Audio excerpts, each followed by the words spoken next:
Boa noite. O tema do nosso trabalho de hoje se trata dos métodos alternativos para a resolução de conflitos da Lei 11.101 de 2005. Esses aqui são os integrantes do nosso grupo. E antes da gente partir para essa questão propriamente dita da Lei 11.101 de 2005, vale a pena a gente destacar os mecanismos de resolução de interesse de conflitos que se instauraram ao longo da história, né? Os principais são autotutela, autocomposição e heterocomposição. A autotutela, ela se dá por uma imposição por meio da força para atingir os seus objetivos e se destaca pela ausência de um terceiro para julgamento do conflito. Isso se dava principalmente nas sociedades primitivas, onde o uso da força era preponderante e, ao contrário do que se pode pensar, ela ainda existe no nosso ordenamento jurídico, só que em situações muito específicas, só em casos específicos previstos por lei, como, por exemplo, a legítima defesa e o estado de necessidade. Já a autocomposição, ela se destaca pela desistência, que seria quando o autor desiste da sua pretensão inicial. A submissão, que trata da inércia do réu, quando ele admite a legitimidade do pedido da outra parte. E a transação, propriamente dita, que seria o acordo, né? E é aí que se encaixaria a conciliação e a mediação, que vão ser explicadas mais à frente. E, por fim, a gente tem a heterocomposição, que é o método mais comum que a gente enxerga hoje no nosso ordenamento jurídico, que seria através da jurisdição, um juiz eleito pelo Estado, e a arbitragem, que também vai ser explicado mais à frente, que é quando as partes escolhem um terceiro para julgar a sua demanda.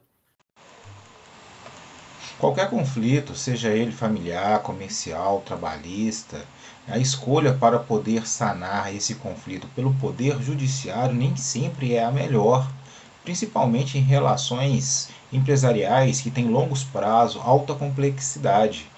Então, dessa forma, surgiu o chamado heterocomposição, que é quando um terceiro intervém em seu problema tentando viabilizar a melhor solução. Nos dias atuais, é mais comum utilizar de procedimentos de natureza eminentemente negociais, que são os conhecidos como os métodos alternativos de solução de conflitos, que são mediação, negociação, arbitragem. Né? E a Lei 14.112 de 2020 incluiu uma seção exclusivamente para poder tratar de conciliação e mediação na Lei 11.101 de 2005. Né? E esses métodos deverão ser incentivados em qualquer fase processual, incluindo o recurso. Bem, dentro dos métodos alternativos de solução de conflitos constantes na Lei 11.101 de 2005, nós temos a arbitragem, a conciliação e a mediação. Cabe lembrar que todos esses métodos, eles são métodos extrajudiciais e eles se caracterizam pela autocomposição, em que as partes vão buscar uma solução por si, por meio do diálogo e não por meio do litígio. A arbitragem é o primeiro deles e ele é desses três, ele é o mais próximo de um litígio judicial, porque o árbitro, embora você tenha as partes que chegam a um acordo por um consenso por meio do diálogo, você tem a presença de um árbitro que pode ter um poder maior de decisão desse conflito.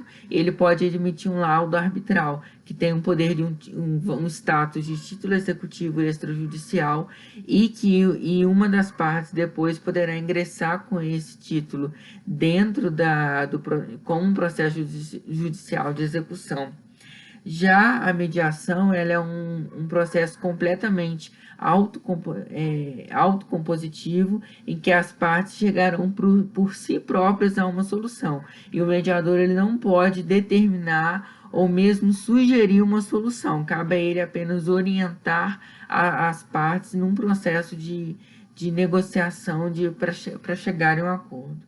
Já o conciliador, ele tem um papel imparcial para obter essa solução do conflito e ele é considerado uma parte que não tem interesse.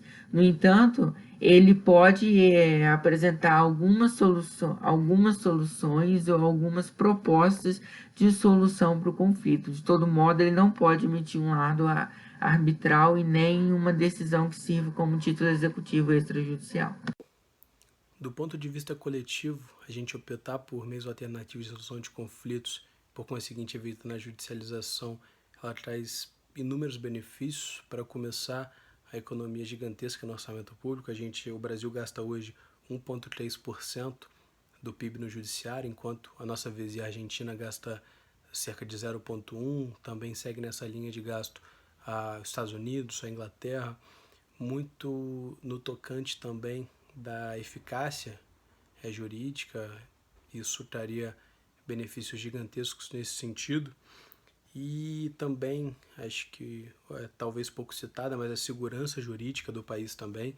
Isso resultaria em uma maior confiança para os empreendedores, tanto brasileiros quanto estrangeiros, essa maior eficácia no judiciário. Portanto, os juízes poderiam concentrar nos fatos mais relevantes, havendo essa retirada dessas situações que poderiam ser resolvidas por outras formas. E, portanto, ele é muito válido todo desse sentido, tanto de economia de tempo, do menor desgaste emocional, como já foi citado, a economia de advogados, a economia do orçamento, e por isso seria tão benéfico em todos esses pontos.